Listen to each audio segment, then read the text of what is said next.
Whoa, big head. Whoa, what's up, man? It's your boy Big Head the Dome Doc, back up in the building. Check him out, TV. You already know what it is. Shout out to my dude, you heard me, with the Guapanese merch, you heard me. Like, I'm representing, you already see what it is. I appreciate it, you heard me. My dude, Gemini Prophet, y'all make sure y'all get at him, you heard me. What's up, check him out. What's that, bro? Appreciate you doing that one with me, man. For sure, man. Glad to be back in the building, you heard me. Yeah, so something that happened recently, Fredo and YB. That was a tense, well, not a beef, but you know, a tension that everybody thought would be. How you feel about them squashing this situation? Man, I'm glad they squashed their situation. I was already like campaigning for them to squash their situation because, like, you know, I was speaking on their influence, because the influence that they have, you know, can cause people to do things to harm other people just by their influence. So I was always screaming, look, bro, take y'all influence and do positive. You heard me, like, go in the right direction with it, because your influence alone can, you know, cause people to harm people. And I learned that, like, dealing with Boosie. Because I knew, you know, firsthand I knew Boosie, firsthand I knew Marlo Mike. And I knew that Marlo Mike was his own man. He was young, but from 10 years old, he was a man. I knew him since he was born. But he was his own man. And how he was moving how he wanted to move. Yeah. You feel what I'm saying? So how he ended up in the cahoots with Bad, that part failed to be, you know, exposed, but I know that he was moving on his own, and it was Bad influence that pulled him towards him. His music, it wasn't him, it was just his music, how he ended up there. So I was like, I definitely don't want that to happen with YB or Fredo, nobody else coming up from Baton Rouge, or no young artists at all, you feel me? Yeah, you know, YB got his voice, like, them youngsters listen to him. Definitely, cause see, he reached them. Yeah. You know, like he reached out to them, like, you know, individually, one by one, through his music. He reached all the youngsters, and from there, you know, like, they was growing up together. They was a lot of people in Baton Rouge, a lot of youngsters lost. They don't have no guidance, no direction. He provided direction. If it was the wrong direction, who knows? But he provided direction. So hopefully, the direction he provided now is the right direction. Yeah, I hope so, man. I'm glad, you know, that situation ended. You know, it got a little nasty in between them, but, you know, I'm glad there wasn't no paid. You know, it came to a stop, put it like that. Right. Yeah, it came to a stop. Right. What do you think about this Stop the Violence movement? Why we stop the violence? I mean, I'm all for it. I mean, it's like, you know, violence is really structure and direction. See, he can give them direction. He can guide them out of violence. Yeah. You feel what I'm saying? So that's what I say. It's all about your influence and direction. Guide them out of violence, because that's the only way. And like the ones that's already violent, them ain't the ones that you have to worry about. You have to worry about the ones coming behind them, the younger ones. Yeah. You feel me? Because they dying at 13 and getting killed at 13 in Baton Rouge. You know what I'm saying? So, you know, you got to try to focus on them. Like they say, put the guns down, stop the violence. Nah, don't pick the guns up and don't start the violence, because we starting with a fresh batch. You feel me? Yeah, but you gotta look at it. Most kids, you know, even though they do grow up in a two-parent household, they might feel like, I'm still going out in the streets. I got something to prove to somebody. Nah, those are the ones that shouldn't have went to public school. Yeah. See, they went to public school and saw how those struggle babies lived, and felt they had the advantage and felt bad about having the advantage, and say, well, you know what, I want to have a disadvantage, so I'm going to go the wrong way when I got the resources. But if I would have had the resources, I wouldn't have went the wrong way at all. I'm sorry, I'm going to just be honest. Product of the environment. Right, definitely. Yeah, so. It's all about that support system. And something that happened, another thing that happened, Fox and Gangsta got into it. You seen that? Fox and Gangsta, Birdman brother. Me and Fox did an interview, and Gangsta got mad that Fox called him out for being a rapper. Me and Fox were like, ain't no way your case get thrown out, and that's all you told him to dead people. So he feel a type of way about that. Oh, okay. Yeah. All right. Well, I mean, I really don't. I'm really not. I'll be so busy trying to get my own monetizing my own, you know, proper due diligence. I don't really be paying attention to other people's and other people's situation. But in that situation, I feel like that, you know, as far as they go, what the guy's name is, that's what he should call himself. Yeah. He shouldn't call himself gangster. You feel what I'm saying? Even though that's him, no disrespect. I'm just saying, you know, if you pulled it off, because it's a difference from when you on the inside looking out and you on the outside looking in. See, when you in there, you already, you know, done did what you had to do and went through your situation. Now, if you can manipulate the system to get out in any kind of way, then I salute that, because everybody in jail want to get out. Even the guards pray with the inmates that they get out one day. The guards. You feel what I'm saying? So if you can come up with a magic trick to get out, you feel me? Now, I'm not saying cooperate with the people, but if you in there, you already, they own you already. So if you could trick them out of owning you the best way possible, I salute that. But I don't salute no ratting, no snitching, no condoning in it, no testifying, no cooperating, no none of that, to no degree. You feel what I'm saying? But Fox should have just left that alone, or just voiced his personal opinion. Well, that would have was personal. But see, when you challenge somebody's what they say, then that's past your personal opinion, because you challenging what they say about them. They should know what they did or how they did it. Yeah. You know, now if you feel some type of way about it, then say that. You feel what I'm saying? Don't challenge what somebody else say, because that's putting you in a situation. You feel what I'm saying? So, you know, like I say, I don't salute no rat at no form or no point. But if he finessed the system to get out from them owning him for the rest of his life, man, I salute him for that. But I don't salute him for coming back out here trying to keep it gangster, though. Yeah. You feel what I'm saying? Let gangster, the legacy, stay intact and be, you know, humanitarian this time. You feel what I'm saying? And then all that'll be smooth. The only problem I see is just, you know, keeping it gangster when you knew at that point you wasn't keeping it gangster. So, you know, so shout out to him and the whole New Orleans. Yeah, he had a problem like with me too. I'm voicing my opinion, you know. I ain't really mean no harm behind, you know, his little situation. But that's how I feel like that too. I think you should just call your name Terrence Williams. Take the gangster off, point blank. But so tell me this. Like, in the process of you saying that, would you say that to him? Yeah, I tell him something. So, all right, well, keep going, chill right here. Come tell it to him. Come on, tell it to him. I told him. No, come on, tell it to him. Come on right here and just tell it. You ain't causing no problem. But see, it's a difference when you sitting on that side of the camera and you sitting on this side of the camera. Because nigga look in your eyes when they talking to you. You can say anything on that side of the camera. Now, you don't have to, you know, you check him out. I'm pretty sure he know who you is. But I'm just saying, like, you know, some people feel like you shouldn't even speak on them at all. Well, yeah, but you know, but that's your gig, that's your thing. You know, you just gotta let them know, like, this my gig, this my thing. I'm not trying to get personal. I'm not trying to have no problems with nobody. But it's all about how you present it, and then who you present it to.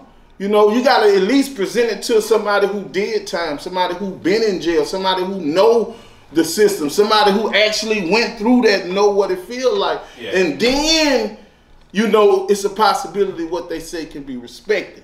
But if you just ask somebody who, you know, that just in music, then it's a difference, because everybody in music ain't from the streets and don't live by the code. You feel what I'm saying? So if you don't live by the code, you're a good Samaritan or a law-abiding citizen. So you ain't even got no business speaking on the code if you don't live by the code. That's all I'm saying. Yeah, you right on that. For sure. Like another thing in hip hop, like snitching like became like a big norm in there. Like Boss Marisha, it becoming out more artists coming out, you know, rapping.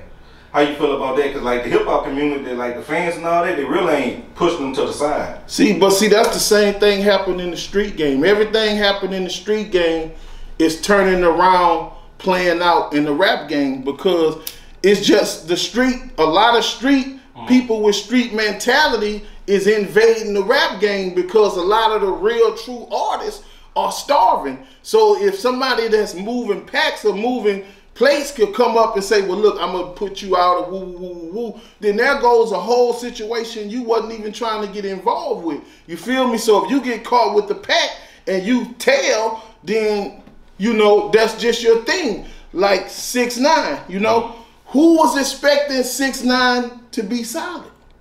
He didn't, he wasn't bred like that. He didn't, you know, get, you know, certified or nothing like that. Like a lot of dudes don't be certified. See, you got to be certified in the streets to violate, to commit a foul like that. These dudes is just rappers, man. Like you can't expect a rapper to be solid. Like if them dudes don't got no history, if you come in the game, a rapper, that's what you is, a rapper. Yeah. You know, you got to have street credibility for real. See, a lot of these podcasts be asking these dudes with no street credibility about street shit. You feel what I'm saying? It don't make sense. But see, in 6ix9ine's situation, you know, like you said, they brought him in when he got famous. That when he brought the gang and all that in. But I feel like his situation, you know, they kidnapped him and everything. You don't think? None. I mean, no, that's beside the point. Yeah. It's just about when you say, this who I am, this how I'm coming, I'm standing on that, I believe in this. Then that's you. You only get one shot at that, at principles and morals. Once you lose them, you lost them. You know, lies don't count. So a person can lie and say anything, but you know, what's deep in your heart and your code, how you design, that's what matters, man. Okay. Hey, look, they had a poll that came on Instagram about a couple weeks ago. By you being in the studio with both of them, Boosie and Webbie, they said Webbie out-rap Boosie on 80% of the songs. How you feel about that? On 80% of Trill Entertainment songs? Yeah. Yeah, that's true. I can say it's true too. Because I know that they had to dumb Boosie down some. Like Boosie already had his flow, his style, you know, his position. He was solidified already. Yeah. But it was more like they wanted him to change a little bit. Like tone it down a little bit. This for the nation. Yeah. This ain't for the streets. This for the nation. So he toned it down a little bit. And Webbie was prepped straight into that. See, that's the difference. See, Webbie was already like prepped to nationwide rap and, you know, to come like that. Boosie was just wanted to keep it gutter and thinking that keeping it gutter was gonna work, just like me. You know, like we was just, me and Boo was in there just rapping regular street struggle, life in the hood, south side, you know, what they wanted to hear. But they like, nah, the whole world don't want to hear that. They want to hear this kind of music, this kind of music, this kind of music. So me and Boo basically were fighting to make this kind of music.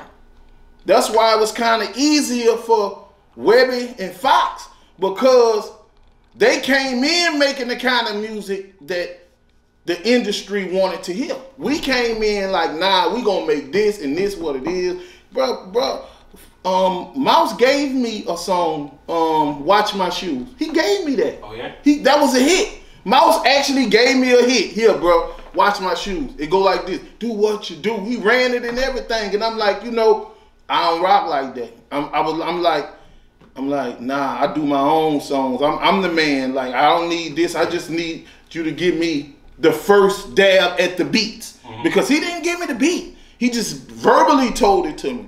But he still gave it to me, and I didn't pursue it. And I wish I would have. Because once I heard the beat and heard the hook, I was like, he made it work. He made it work, boy. You gotta look here, producer. He know how the song gonna sound in his head. Well, he should have gave me the whole thing then, instead of just telling me, you know, dance with your boo. Cause I was like, I ain't got no boo. You feel what I'm saying? I'm in love. I was in love with the streets at that point. So, You know, but shout out to Mouse, man. I salute. But like with your career, you was always like one hit away. You know, one mainstream. Nah, I wasn't one hit away. I was one knock away.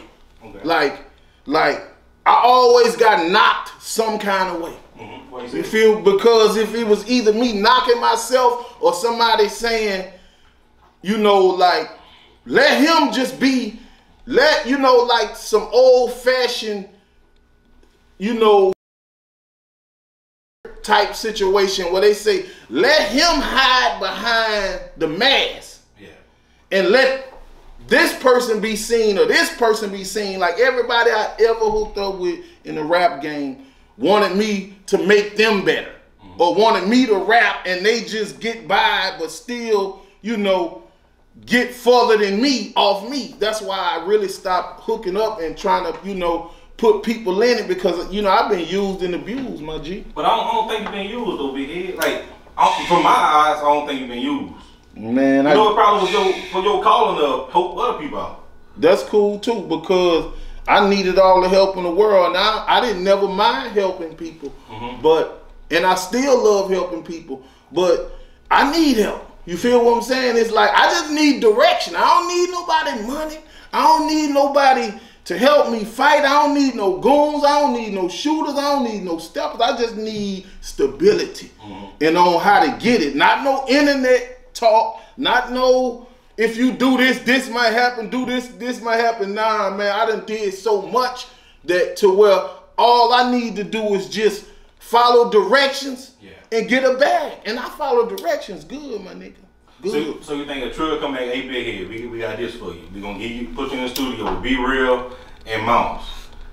You gotta. That it ain't even. You don't even gotta do that no more. Okay. You could just say, look, I'm finna just cash app you this, and we gonna finish where we left off, and we can finish where we left off. And then we don't gotta get in the studio. No, you can email me the song.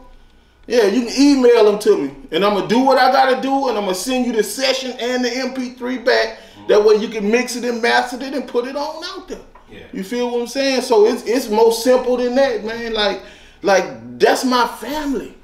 You feel what I'm saying? It's like I made the sacrifice for people like me, for struggle babies, for people who knew that if they let somebody play them, they wouldn't have no other chance at life. That's why I'm still struggling now.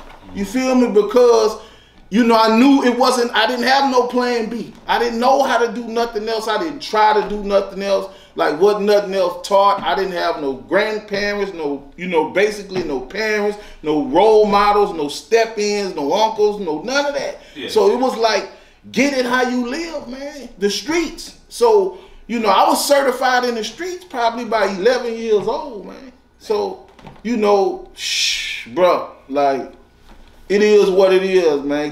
Get back to the questions. Excuse me if I go far off the end. It's true. But look, they had well, I'm gonna say this. Who you think went the hardest out of Trill? Don't count yourself. Boosie, Webb, and Fox. Who you think went the hardest? See, it's the difference when you say the hardest. Because it goes back to, like I say, what you was trying to accomplish. Yeah. Webby went the hardest as far as what he was trying to accomplish. And Boosie was the carrier. Boosie was Michael Jordan, regardless how you look at it. Boosie was the one that we all was piggybacking off. Yeah. Boosie. Now, if somebody tell you, look, turn it down a little bit. We need some kind of like sort of commercial songs. And that kind of like put you in perspective to just say, well, you know, I'm going to just carry the ship.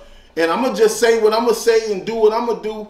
See, like a lot of Boosie hits came with Trill music because he had his own idea of hits.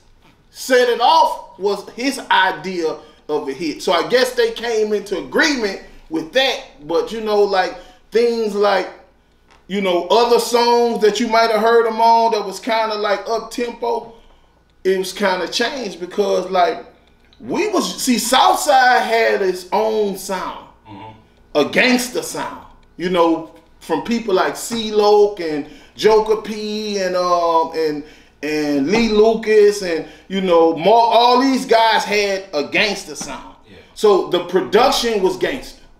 So we came up rapping on gangster beats, even if it was the New Orleans beats, Trigger Man and stuff like that. We came up rapping on gangster beats. So when we got to that point, or when I got to that point, it was more of rhythm beats, like you know, like bobbing beats instead of just gangster beats. So you know, I can see you had to adjust.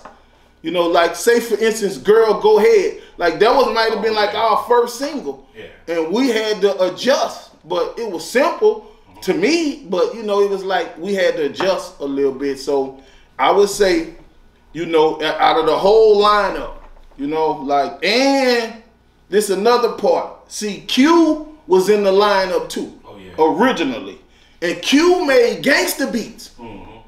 Now, so I went to jail on Q. You know, shout out to Q. Unfortunately, when I got out, Q wasn't really with the team no more. But Q was making gangster beats. So that he kind of gave me and Boo a little, hope from the gate. But I don't know what happened. Really know what happened with Q. You know what I'm saying? So it was like, okay, now I'm gonna say me because I ain't gonna let you not say me because you might don't believe it's me. I ain't gonna say you. So I'm gonna say me. Then Webby, then Boosie, then Fox, then Fat, rest in peace, Fat, and then Shell, and then Latrell.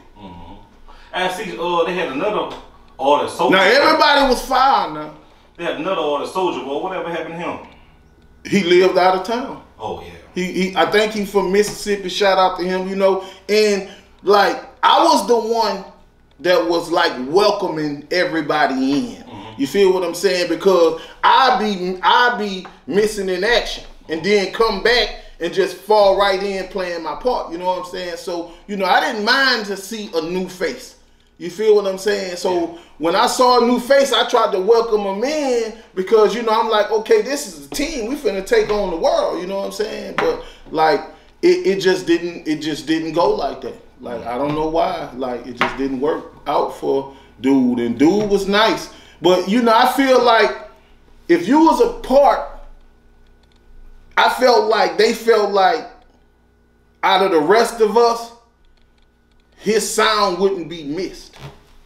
You feel what I'm saying? Like, his sound wouldn't be missed out of the rest of us. Okay. Hey, you think Trill downfall was when Boosie went to jail?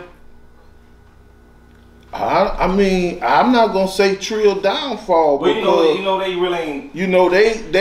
They Trill, bro. Like Trill is not Rockefeller or Capitol Records or or none of those labels to where they have executives and A&Rs and all different type of levels of people to help them run their situation. Yeah. Trill was two men that was saying, I know the streets ain't promising. So we gonna try to make something promising and also may help some guys along the way. But they wasn't the guys to say we're gonna be so intellectual and so, industry ready to where we go through the whole rap game forever now. So, they might have fell back on their own. I don't know. Yeah. Because I look at Trill, I think y'all compare with Cash Money and No Limit for what the hits y'all put out. Yeah, definitely. And like Cash, I say, bro, it's crazy because like I've been around before that. I was around before Cash Money. I was around before No Limit. Yeah. I ain't gonna say I was around before Cash Money because they had UNLV and Pimp Daddy and a few more people. But I rapped against them in the game room. Oh yeah. So, like I was rapping against some of the New Orleans greats, You heard me? When I was 13 years old, because that's how we was getting down in the South. You heard me? Like, shout out to Sienna and BK, Brian Key, you heard me? They had the plug on New Orleans, so, you know, New Orleans was coming every week. And we'll get it in, bro, you heard me? That's why, you know, fuck with New Orleans like I do. Because a lot of them dudes, like, I watched them grow. You know what I'm saying? Like, little bitty dudes. Some of them watch me and I watch some of them. Like, and we might don't acknowledge each other, but I remember them from way back then. People like Juvenile and Chopper Style and, you know, Hot Boy Ron and all them dudes, man. Like, I've been knowing them dudes, like, as far as in trying to get in. You feel what I'm saying? So shout out to them, you heard me? Hey, you seen the news? What the name? Tyree Nichols. It's the 5 black police officers killed. Right. How you felt about that? Cause I feel like that was the same, bro. You black police officer, you supposed to be protecting them, man. I don't think that ever happened. Most of the time, it's mostly white police officers. See, that just went to show how far, you know, that black folks, that we are taking behind a female or hate or jealousy. That just goes to show how far we are taking. It was unfortunate that they was able to use the system because the system wasn't behind them. That's why they went to jail so fast and all, because the system wasn't behind them. Because the system don't play out over jealousy behind a female or nothing like that. That was about, just like Baton Rouge had the Brave team. Like I was past the game and the Brave team ran in my house. You feel me? And got disrespectful. Every time the police kicked my door in, I got beat up by the police. But I knew how to lay around there and act like the legs hurt or whatever, and get the cuffs on and go and get in the car, get to the parish. You feel what I'm saying? But that's just how the outside police work, especially when you diss them or you do something dirty to them. And when it came down to him, it's like they had a cake baked for him and just was waiting till they caught him. But the worst part is him. You heard me? Like, what happened to him? You heard me? Rest in peace to him. My condolences to him and his family. But when you look at one man, bro, destroy all those lives, bro. All those other police got families. Yeah. They didn't have no problem with that man. The EMS people and all that who let that happen, they didn't have no problem with that man. That one guy had a problem with that dude from hitting his girl. You feel me? And he let all those people life. Because that's not, he didn't take one life. All them gonna get life. If murder carry life in that state like it do in Louisiana, all them gonna get life. But I feel like this, well, the police department, I feel like they could have did something. No, they got bond and all that. I feel like that Yo Gotti and Glorilla, you hear me? Shout out to Glorilla. She just, you know, blue. Yeah. I feel like they need to go and step in just to get structure. Because this is a Black Panther situation. That's terrible when you know you have police or black people using a badge to hurt other black people. You know how serious they can get? You know how dangerous they can get? That's kind of sort of how Biggie got killed. Yeah. You feel what I'm saying? Black people using black people in position to take you out. How you gonna not stop for the police? Yeah. You feel what I'm saying? So if Biggie and them leaving out and they see a police right there and the police right there, or a security guard or whatever, they ain't thinking that's gonna do something. You ain't thinking that the police pulling you over finna do you that. You ain't. But that don't mean they ain't gonna do it. You feel what I'm saying? So, you know, that changed the whole trajectory of the game and people stopping for the people. Well, you see, I believe in body cam. So imagine like what the police got away with back in the day before body cam. Bro, like, they got some murders be caught on body cam and they'll tell you, oh no, they ain't what you see. You know, even you see what you see, they ain't what you see. Man, I seen them kill Al Sterling, rest in peace, on camera, bro. Like on body cam, bro. Like they ran up to that dude, bro. Like he was, whatever they had in their mind, they already had in their mind. Because if you know that if somebody called police and said this man got a gun, you feel me? Why you gonna go approach this man Well, to the extent where you can't handle this man. Yeah. That's premeditated murder. Because you know you can handle this man. But you break out a little wrestling situation where you can shoot this man. Cold world. Ain't it, man? Hey, another thing that happened in the news. Tory Lanez got convicted for shooting Megan Thee Stallion. How you feel about that? Man, bro, I feel like he was right. Man. He should have been right.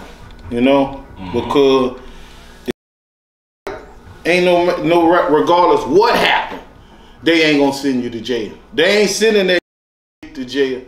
They send that old, tired, lit to jail, but they ain't sending me to jail. I ain't never been to jail behind no female. I ain't never been on child support. I ain't never hit no female. I ain't never, and you know, coming up, I used to get they taxes from time to time. Yeah. Taxis right around the corner. So I mean, I'm too old for that now. That don't, you know, that little shit, that's for little boys. But anyway, like Tory Lanez, bro, you should have been right or something, bro. And you know, free Tory Lanez, because you know you had a promising career, and this lady done got shot in the foot. You heard me. I hope she all right. You heard me. Shout out to her, Megan Thee Stallion. You heard me. I hope everything. I'm glad to see her. You know, it didn't stop her. You feel what I'm saying? Yeah. And that's why I say if he was right, it wouldn't have stopped him neither, because it didn't stop her. So just think, you in jail, and she's still doing her thing, all because you fucking her right, or you was doing some lame. I don't know, man. Shout out to dude. I don't really know dude or her. You know what I'm saying? But yeah, you know, it might be a situation when you do hit it right, they might still call the police on you, know. No, they ain't gonna send no good jail. They ain't never. In my history, I ain't never know them to do that. Like I say, bro, I ain't never went to jail behind no female, man. Like, nah, they'll let you have them or whatever you need to do. They'll sneak in jail for you. They'll get caught stealing. You know, they'll fight your baby mama. They'll take a werewolf. That's all that in the name of getting right. So, you know, shout out to the ladies. Shout out to Megan Thee Stallion. I bet you won't let me smash all that shit over with. But I don't like young ladies like that, man. I like older women now. I want somebody like Miss Tracy Ellis Ross, somebody like that, man. Oh, them young girls out the window for you, huh? Yeah, man. But see, most of them young girls now, they want you to trick on them. How you feel about that? Who? Most of them young girls. Want you to do what? Trick on them. Trick on them? How you do that? Spend money. If I had it, I owe women. You feel me? Like, if I had money to spend on women, man, I'd do it. I ain't got it, though. You feel me? Like, I got children I need to spend money on. They come before women. Yeah. Believe that. Hey, another thing. Trill had y'all most recording out of Motel 6, huh? Nah, I ain't recording out no motel. Well, Boots ain't with me. But we were recording anywhere. Yeah. Like, when they was talking about, they was recording in the shack and all that, like, I don't really know nothing about that, because, like, when me and Boosie recorded songs downtown at the studio, so it was always a studio for me. Yeah. But I guess, you know, it got to the point where they had to grind. You feel me? And that's why sometimes, you know, that's why I know that we family, because I feel the part that they had to grind it out, and I was just riding the pine. I was in the can. You feel what I'm saying? So, you know. Then they had y'all going to Houston too, a house in Houston. Definitely. What? And see, that was crazy. I'm glad you said that, because like we had a way out the hood. Yeah. Like I had a way out the hood for all my people. You heard me in the hood. For, you know, my neighborhood, Southside Baton Rouge. You heard me, all my people in Detroit. You heard me. I had a way out the hood right then and there, man. Like, them dudes bought a mansion or leased it, whatever, I don't know. But they took us there and say, y'all can live here. You feel me? Say, y'all can live here. And, you know, like, we was there. You feel me? But I went to thinking about my family. I went to thinking about my people. Yeah. You know, and that's what I was asking them. I was like, well, you know, well, what about my people? You know, what about my situation at home? And they were like, man, you know, you gotta crawl before you walk, walk before you run, run before you fly, and then you fly till you die. I'm like, bet. You feel me? But then I was like, nah, that take too long. I can't go for that. So, you know, I struck back to the hood. You feel me? I was like, we're going to struggle together. You feel me? I had a support system. You feel me? Like, you feel me? Like, Stardy, Lee Lucas, you know, Big Thug, rest in peace. Lee Lucas in jail, you heard me? Big Thug, he rest in peace. Gangsta Reezy, Tyree, he rest in peace. Buck, he rest in peace. You know what I'm saying? Lil Wayne, he rest in peace. Lil Ivy, he rest in peace. You feel me? Mark Lee J, he rest in peace. Black Man Buzz Calhoun, he in jail, you know what I'm saying? But that was my support system, my nigga. You feel me? Like, I didn't have a family pushing me. That was my support system. Street, you feel me? So if I might have missed a couple of them, but if you hear I said they was either all dead in jail. So I'm supportless out here. Yeah. You feel me? Shout out to the internet, shout out to Facebook, shout out to Instagram, because that's like my only help. You feel what I'm saying? I'm supportless. I accept the fact my support system is gone. So either I build another one or I get what I can get, how I can get it. You feel me? And one of the songs y'all recorded out there in Houston was Adios. Right. How that song came up? Like if you listen to the song, it matched. Like Fox first boosted, then you, then Webby. Like it matched perfect. Like, so how that song came up? Well, it really came up a little different because at this time I was kind of tired of, you know, my dudes not getting a proper recognition. You feel me? So I wanted to try to push to get ahead. So at that point, my mind was faced on other artists. So my verse was not dedicated to T.I., but it had T.I. in mind. And I'm gonna say this too, they made me change my verse. Yeah, I had to do a whole different verse. Wow. So because it was too graphic.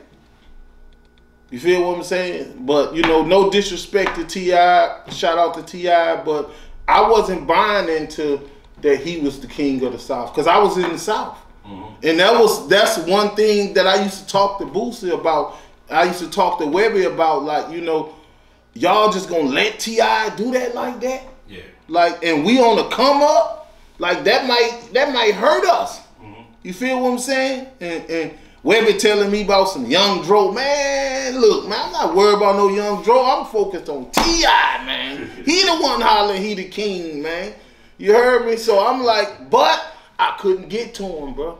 I couldn't get to him. I wanted to squabble with him for that king. If it was that easy, one dude made it all the way to the throne, and all I got to do was knock him off the boy. I was coming, boy. I was coming. I said, Wayne, you cool? I wasn't questioning them dude, but that just gave me more heart to eat them all up, bro. Like, because with that rap, bro, like, man, I'm a whole different dude, bro. Like, man. But it's just, all I know is the streets. All I know is the struggle. So I make my vocabulary from that. Yeah. But just imagine if I was a guy that had book knowledge and all that, bro. Look, man, would no rapper be able to touch me, man? Period, man. And that's just how I feel when it comes to rapping, man. That's the talent God gave me, bro. Cause it ain't that simple. When I look at other people doing it and try to do it, and knowing that all the people that I did it with, how far they got or how far they didn't get, that just let me know, man, I'm blessed with it. You feel me? It's like, but I don't want to be used. You feel me? It's like, if I can't earn in 2023 off it, I need to be doing something else. You feel me? Something earned. I don't care if it's get a job, and nobody better not come to my job telling me nothing about no rapping or taking no pictures or no verses or nothing, because I'm gonna be a whole different dude, because that's where they took it to. Because I can't take care of my family and be the person that I'm supposed to be as a man, caught up in the rap hype when it ain't paying, because it's just hype. You feel me? So another thing, they always thought like, I always thought like Bumby and Pimp C ran the trail. What was their role with Trail? Okay, give me a sec. Man, look, hey, they could get this at Gemini Profit. You heard me? Bag Hunter. You heard me? Raw. You heard me? Guapanese the merch. Let me go and put this right here. You heard me? Shout out to my dude, Gemini Profit at Bag Hunter. You heard me? Guapanese. You heard me? That's the Bag Hunter jacket, but shout out to him. Bet. Let's go. Where we was at? About Pimp C and Bun B. See, I always thought they owned Trill. Well, I think Bun B would have been a better rapper than T.I. when it came to being who the king of the South. And Pimp C was just the type of dude, bro, that was a dark-skinned dude in bright skin. Because he wanted to help everybody from the South. Yeah. He ain't had no picks. He helped No Limit them. He helped Cash Money them. You feel what I'm saying? He helped, you know, he helped us, you know, like he was just that dude. And he was in Houston, but he was still the go-to dude down south to try to help people get on. You feel what I'm saying? So, you know, he helped everybody. So that, to me, that's all it seemed like it was, him doing for us what he did for the ones that came before us. Shout out to Pimp C. Rest in peace to Pimp C. And I do think Bun B was the better rapper, though. Yeah. And I do think that Bun B is better than T.I. But, you know, shout out to T.I. The Bun B on that song Murder, man, he killed that song. Bun B killed a lot of songs. You feel me? Like Bun B was the down south assassin at one time. You feel what I'm saying? Besides somebody like Andre 3000 and MJG, you know what I'm saying? Like them dudes was assassins, bro. You feel me? Yeah. Like, man.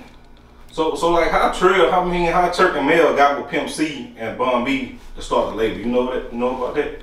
No, I know the label was started before Pimp C because we was like I say, they came in with Trill. Okay. And me and Boosie was, like I say, we was rapping in the studio downtown, and it was Boosie's idea to me. But he was saying, like, you know, that's what he was doing. And he was like, I'm under pressure, he doing his own thing. But then when I come out, you know, they introduced themselves. But by them just, you know, my first time at the studio, I didn't know if they was at that studio, that was their studio or what. Yeah. But, you know, we chopped it up. But I was thinking like it was more so of Boosie's situation.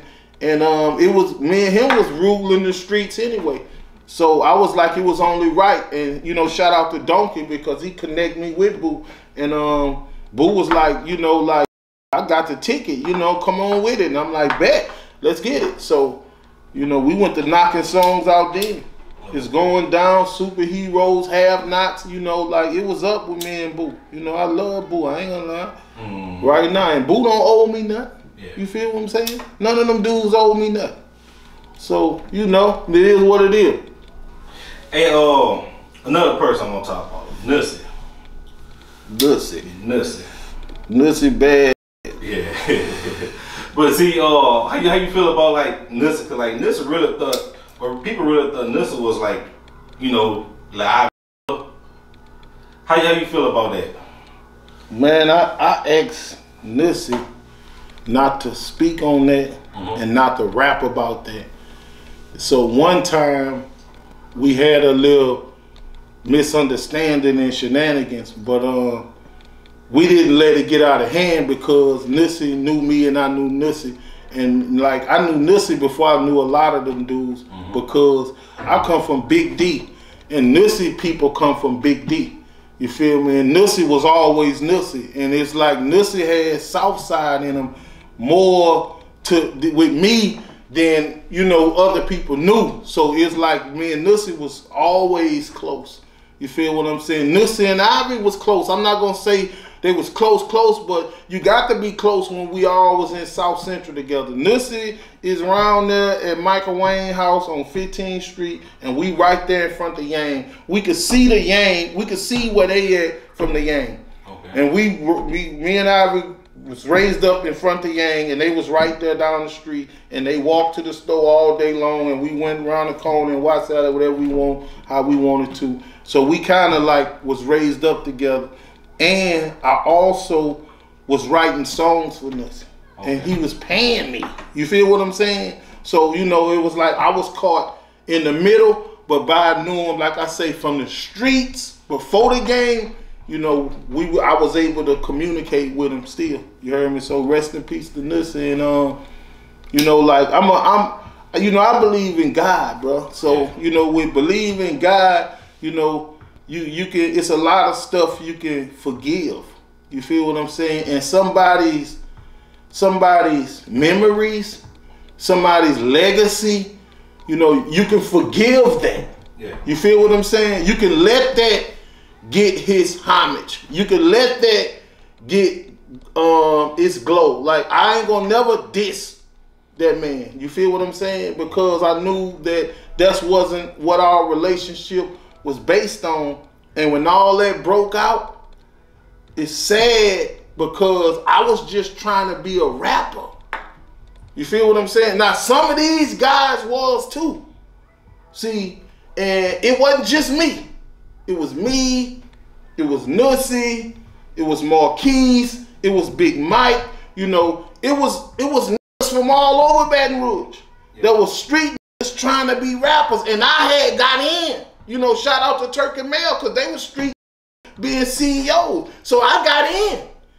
But these other niggas, like, we got to get in some kind of way. We got to get in some kind of way. So I'm on the inside playing it cool, but at the same time, I got the street mentality, and I'm connected with the streets. You feel what I'm saying? So you feel like if you would have spoke up, you know, paint would have went different? Nah, because it didn't. It all escalated when I was in jail. Oh, you was in jail. And it's like I squashed a lot of stuff. You know, a lot of in the hood, you know what I'm saying? And I saved a lot of people's lives, and I, you know, like, cause see, I was the type that wasn't gonna go there for or let it go there for with people that I knew I saw every day. You know what I'm saying? So you know, but that was just me. You know what I'm saying? So, but I definitely feel like that that shouldn't have went like that. You know what I'm saying? And like see. If they would have came, if it would have worked for me, it would have worked for a lot of them dudes. Yeah, because you want to see other people win. Because, like, say for instance, if it would have worked for me, it would have worked for Ivy. He wouldn't have never even had to get caught up in that situation. Because Ivy was trying to get out the streets. He had everything he needed in the streets. But, like me and Ivy was right and left. Like, we made a CD on a tape. That's how long ago we've been, you know, doing it. So we had a little 16 Warrior, 17 Soldier, but like I say, I was gifted. So about time we got to this point, he just wanted me to just write for him. So he like, well, you know, I understand your situation ain't going well, you know, with who you with, but also he went to jail too before. Like, he was in jail when that situation happened for me. I was in jail when things happened for him. Like I might have showed him how to slang. I might have showed him how to bag up weed. I might have showed him how to, you know, thug. I might have showed him how to shoot.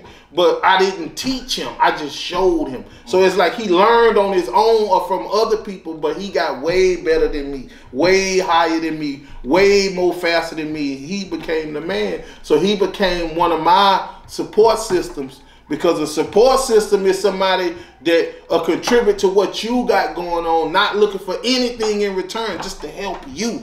You feel what I'm saying? Knowing what type of person you is. So, you know, like that kind of went like that. So by him getting in a situation like that, he, like I say, he just wanted to turn his dirty money clean and have some stability behind it. And that's where TBG came in at, because Ivy was trying to build some stability.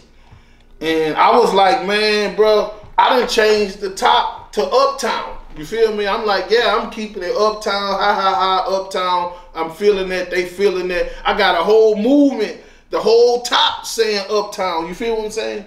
So he like, nah, I'm old school. You heard me? Like, I'm from that top. You feel me? Like, you know, so I'm like, okay, cool. I respect that. So, you know, that's how Top Boy Gorillas come along. And that's the only reason why I say that you know, people say that I was part of that or I started that or something like that. No, I'm going to just say Uptown All-Stars was starting to be TBG because they didn't like the fact that I was screaming Uptown and it was the top. So, and I hadn't already took off and had Uptown out there. So they was like, okay, cool. We going to start this. You know, shout out to Yacht, rest in peace. You know what I'm saying? You know, so when that went the way it went, it was more so about me being left short again because them, you know, Ivy, like I say, that was part of my support system. And he was going to pay me to write his whole side. Him and Boo was supposed to do a CD. He was supposed to pay me to do his whole. I was going to work with him in the studio. I was going to write for him all that. His verses, you ever heard him out these days? Ivy, I wrote them. Oh, yeah? You feel what I'm saying? So, you know, that's how close we was. And he didn't want nobody else to write for him. You know, so, you know, I was like, I got you. You know, he had me, I had him. But, you know, like, we couldn't get that for. Yeah, but you look at it, most street dudes, they trying to get out the streets. You get these new rap dudes, they want to go back to the streets. Like, nah, they want to go to the streets. See, they never been in the streets. Yeah. You know, it's like, bro, like I say, if you get into rap and you at school and you being a school kid and you live with your parents, I don't care where you live at. If you a school kid and you know, doing the school thing and you behaving and you just, you know, just because you live in Dixie or Fairfield or Easy Town, that don't mean that you was a street. Yeah. You feel me? You got to go get in the streets. You got to go sign up. You got to go earn your stripes. You got to go get certified. So, you know, everybody, all rappers don't be street. Some of them just be rappers, man. Some of them, and if you rap first, you lost your opportunity. If you get exposed to the rap before you get exposed to the streets, you came in through rap. That's any rapper. You don't get a chance to come through the streets if you done got rap exposure. I'm sorry, like 6ix9ine, back to 6ix9ine. You can't go be in the streets once you was a rapper. They should have knew that. You was a rapper first. You feel what I'm saying? So, you know, when you a rapper first, you entitled to do anything. Yeah. And what you think about Baton Rouge drug problem? I mean, the heroin problem. You know, at first heroin wasn't out here. Yeah, mostly the pills, but now heroin really took over BR. See what they did was they put it in the pills. They put it in the pills. They put it in the drink. They put it in all the other things that allure them to it. Yeah. And see, now they just want it. So, you know, they been sneaking and geeking, but now they just like, nah, that little sneaking and geeking shit ain't working no more. And some of them, a lot of them ready to give up on life. Yeah, you right on that. So that's their excuse. You know what I'm saying? Like, man, I know so many people, bro, like, that I know more people now that died from that than in the streets because all my homies and them dead already. So now I know more people that OD than I know that get killed, that get murdered. You see, some people, they might feel like, oh, I'm going to turn up this weekend, I'm going to take that little pill. But they just don't know that little pill may got a little fentanyl and all that they know. That's why I got a song with my new CD coming out, bro, called Fentanyl. Because, you know, just to let them know, just to warn them, because a lot of them act like they don't know, bro. But once you know, you know. Yeah. You feel me? Like, I can't save you. I done tried to save too many of them. And I done tried to help too many of them. But it's a never-ending struggle. That's why my back was hurting now. Like, they're like, man, he go a little pill. Like, nah, I'm good. I don't want to pay that for nobody. Say, bro, that's why I don't try nothing. I don't experiment with nothing. I'm just a weed man, bro. And anything else, they could keep it. Anything. I don't nigga tell you. If a nigga tell you I did anything, they lie. If a bitch tell you I ate a pussy, she lied. You feel what I'm saying? Like, I stand on morals and principles from the old law. You feel me? Yeah. And I ain't changing them for no lames or no goofies or for the beat down or nothing like that. And I ain't gonna lie, I went through peer pressure because I was poor. Yeah, I mean, that's because everybody. I was struggling, but I wasn't gonna let no drug or nothing help me. I wanted to help myself. I wanted to help other people. I was helping my family at 6 and 7 years old. I was stealing for the whole family. I was cutting grass, raking leaves, shoveling snow for the whole family. So by the time I was 12 or 13, my mind was on paying rent or keeping the lights on. Feel me? Yep. I'm a real hyena, man. For real. Hungry one. Another thing, Marlo Mike. Let's get to Marlo Mike. You say you know Marlo Mike since he was a young. Probably since he was born, probably. Okay. Since birth. But how you feel about that situation? You know, you look at it, I know he did what he did. But at the end of the day, you know, he was a juvenile. How you feel about that? You think like he should have a release date? How you feel about young juvenile getting life in prison on parole? I think that somewhere down the line he should get out. I mean, I feel the same. You know, I don't think only people I think should be in jail is the people that want to be in jail. Other than that, I don't think jail is for nobody. I don't care what you did. If you don't want to be in there and they holding you in there against your will, it ain't for you. Now, however they decide to sort out crime, you know, ain't nothing we can do about that. But it's not fair because you get life in Baton Rouge for killing somebody, but in another state you might get 10, 15 years for killing somebody. So how is that fair when they can take somebody's rest of his freedom away for the rest of his life in this state, and then in this state they only give you 10 to 15 years, you kill 3, 4 people. So only thing I can say is, you know, like put the guns down or don't pick them up, and stop the violence, don't start the violence. But if you really about that, go somewhere else. You heard me? Like, well, you can get a second chance, because here, Marlo Mike, unfortunately, they don't give you a second chance. Now, if he was in California or if he was in, you know, another state where they, you know, give you second chances, that he might would have got 20 years, 14 years, 16 years. But nah, bro, you at where you get mandatory life. So all them young dudes need to know, when you get mandatory life, you got mandatory life. Now, is he old enough and wise enough to pull the Williams dude? I don't know. Yeah. You feel me? I don't know, but you know, telling and all that ain't gonna get it. No, I think there's other ways you can get out. You know what hold he was? 16, 17. They say your brain ain't fully developed though till you're like 25 years old. Right. Yeah. Right. But they don't care about your brain developing because it's the system. You feel me? Like whatever part you get caught up with the system. See, as Marlo didn't go to school. He didn't give a fuck about school or none of that. He was a bad child. You feel me? He been more than misled. He been misled. He been misguided. But you know what he did have? What's that? He had me. You feel me? And I talked to him 10 times.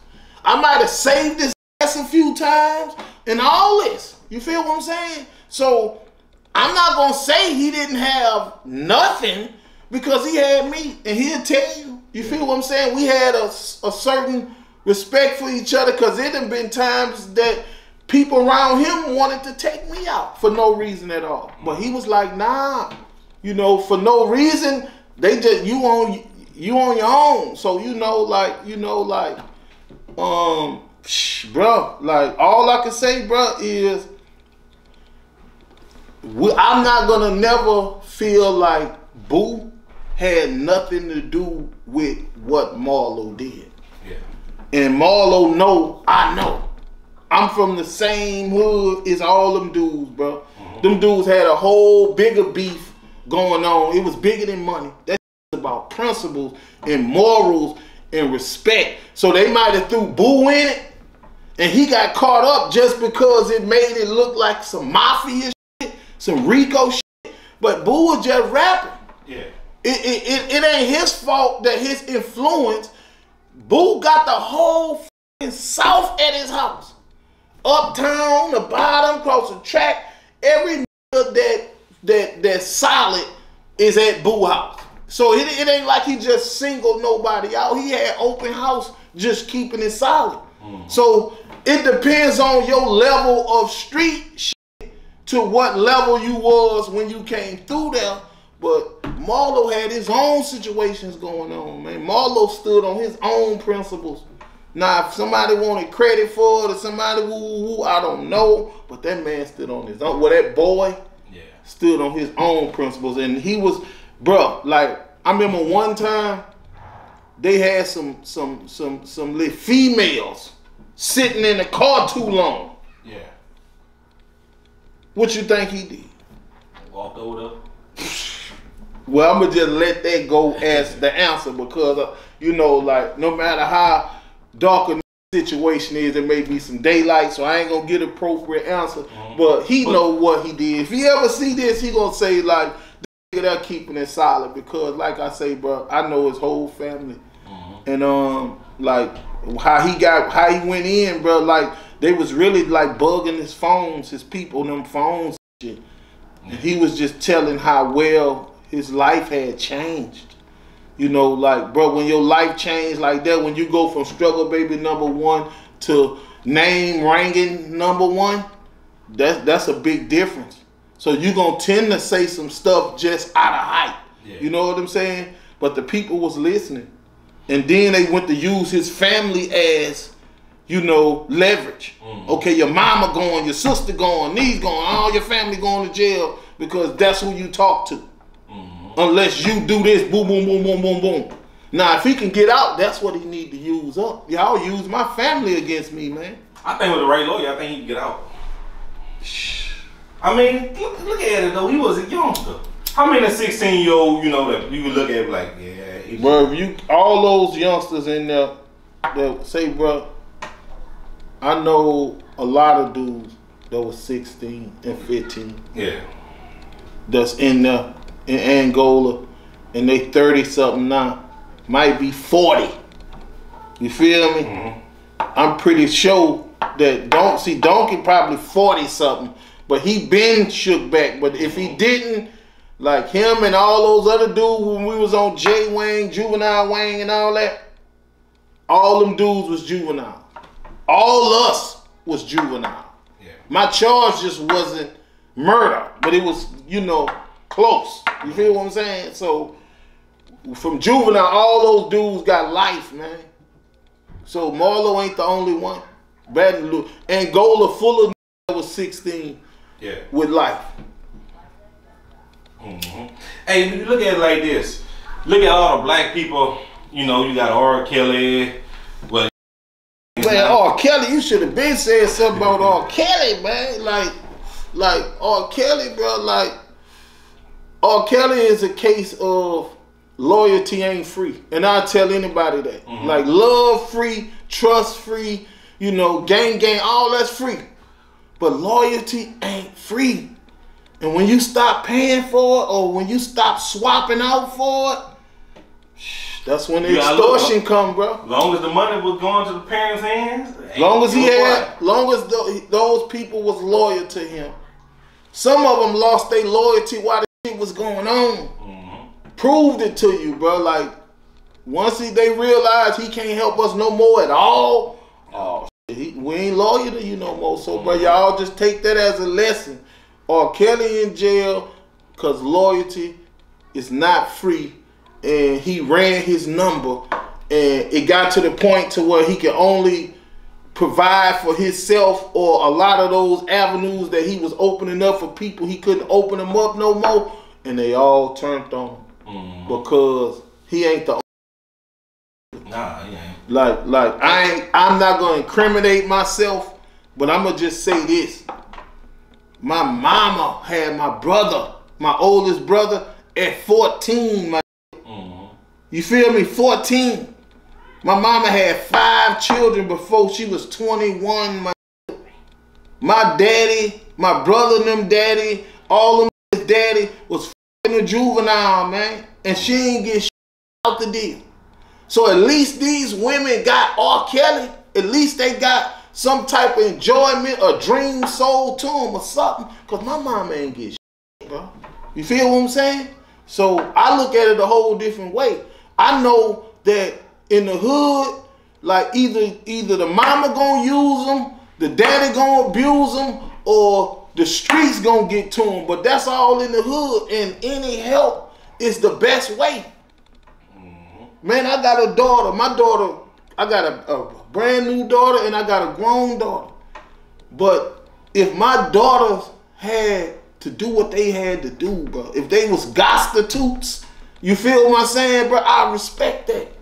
Because some people just get purity fucked over and don't get shit out of life, bro. But heartache and pain. So if somebody giving you something, take it. What the next person got or ain't got, take it. It's serious, man. Like, man, it's crucial, bro. Like I'm pretty sure R. Kelly helped a lot of people, bro. And that's the thing, nobody helped him. Like, if I'm around you, Biggie, you tell me I don't know how to read, I'm gonna look out for you. I'm all right, Biggie. Let me sit down. Let me teach you how to read right now. Right. And them, they were just, all right, he don't know how to read, so he a dummy. He ain't gonna know how to no manage money, none of that. Man, every nigga around R. Kelly the underage girl. Yeah. They had to. They knew what was going on. They was with it. They had to.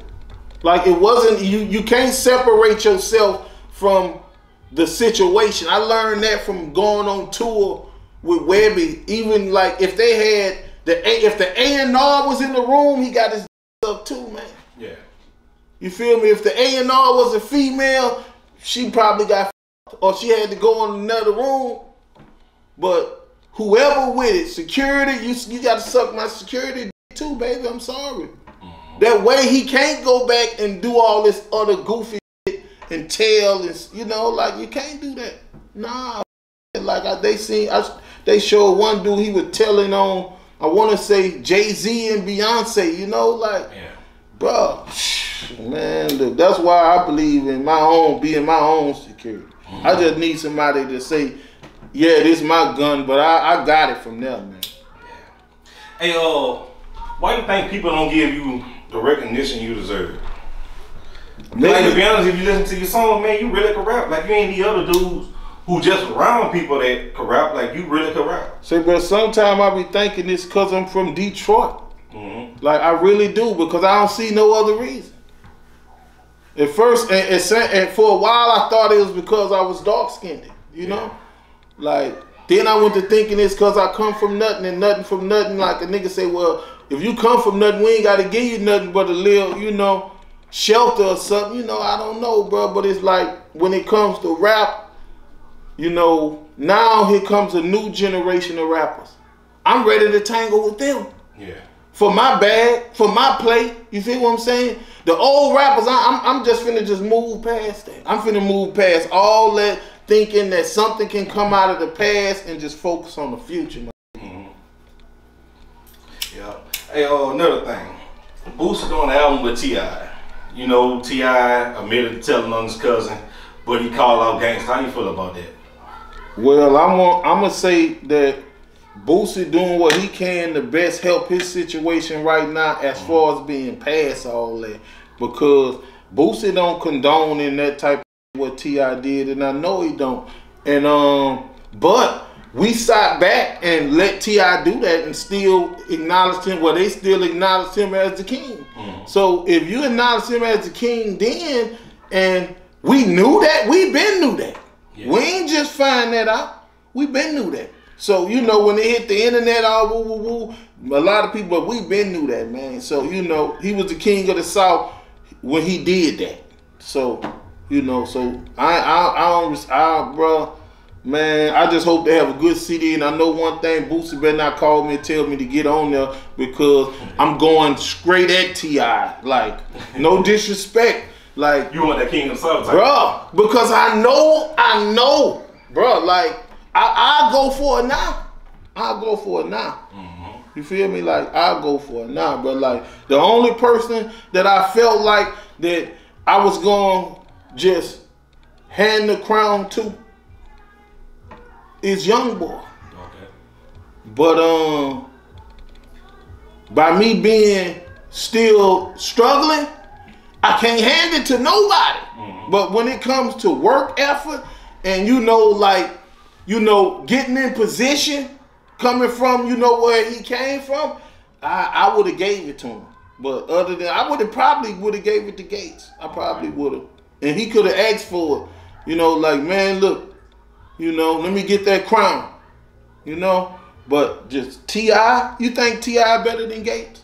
Heck no. See what I'm saying? Heck no. See what I'm saying? Like, it's no way possible that, but, you know, like, I guess it'd be, that could have been how I got blackballed. Yeah. Because my label knew I wasn't having that. Yeah. I got songs on my unreleased CD letting you know I wasn't going for that. You know, I got all type of shit on, you know, my resume saying I wasn't going for nobody being better than me. So, you know, I don't want nobody to think that I take shots at them or feel like it's personal, because it's about rap. You feel what I'm saying? Yeah. And the that was better than me came before me.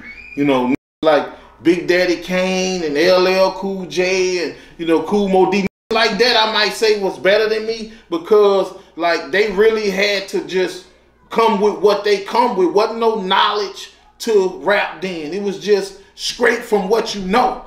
You feel what I'm saying? Wasn't no intellect to it, you know? Yeah. Niggas brought the intellect into the music. You feel what I'm saying? So, no, but from there, like, I've been doing it straight from the streets. And I give you that street lingo no matter what it's about. Like, it could be women's songs, it could be jail songs, it could be struggle songs, it could be murder songs. It don't matter. I could give it to you from that one perspective, and it's gonna rhyme and it's gonna sound good. Ain't too many niggas can do that. You feel me? Like, say for instance, Juvenile. Juvenile can do that. Juvenile did that. You think T.I. better than Juvenile? Nope. There you have it, bro. Like, you know, like, and these dudes just sit back. I'm not even gonna compare Wayne to Juvenile, because Wayne work ethic and all that did it. You feel me? So, but I'm just saying, like, when it comes to being the king of the South, bro, you got people like Scarface. Now, I give Scarface the crown. You feel me? Yeah. Hands down. But do you think T.I. better than Scarface? No. T.I. probably not better than Bushwick, man.